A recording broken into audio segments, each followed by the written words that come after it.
143 people were killed by police last year in 2018 in California alone. That includes Stephon Clark, who was shot dead in his grandmother's backyard holding a cell phone. The police didn't try de-escalation. They didn't try to use any other type of force. They shot first and asked questions later. I am. And today I want to talk about one of the biggest opportunities to reduce police violence across the country right now, the Act to Save Lives. What this bill would do is implement a new deadly force law that would require police to use de-escalation and to use alternatives to deadly force whenever possible. Now, I know you might be thinking, isn't that currently the standard? Well, it turns out it's not. In fact, only 4 states have laws that require police to use alternatives to deadly force whenever possible. That needs to change.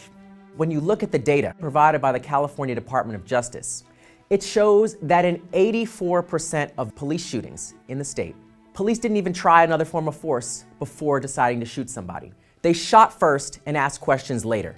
That's the current status quo, and that's exactly what this bill would change. It's called AB 392, otherwise known as the Act to Save Lives. This bill, if passed, would require police to use de-escalation whenever possible. It would require police to use alternatives to deadly force whenever possible. For example, non-deadly force, like using pepper spray or non-lethal beanbag projectile instead of using a shotgun or a firearm.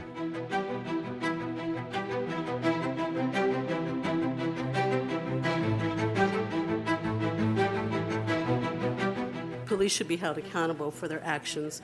If they have the opportunity to use other means, they should be required to use it. This bill can save mothers from grieving the loss of their children, which is what I'm experiencing right now. I urge you to pass Assembly Bill 392 and make it law.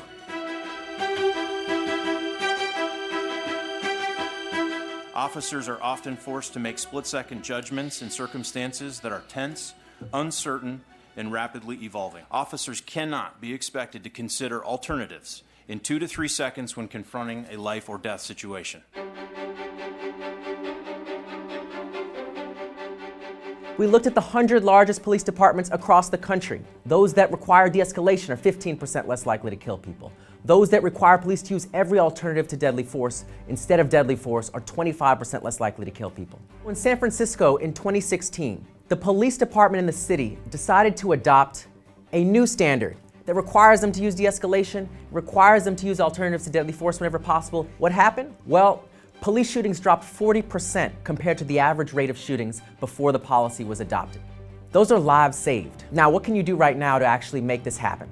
Well, if you live in California, you can go to justiceforcalifornia.org, find your state legislator, call them, and tell them that they need to vote yes on AB 392. If you don't live in California, call your state legislator and tell them to introduce and pass legislation requiring police use alternatives whenever possible to deadly force. We can make progress towards a world free from police violence, a world in which we can be safe, and a world in which the institutions that we pay to protect and serve us are not the institutions that kill us or cause us harm.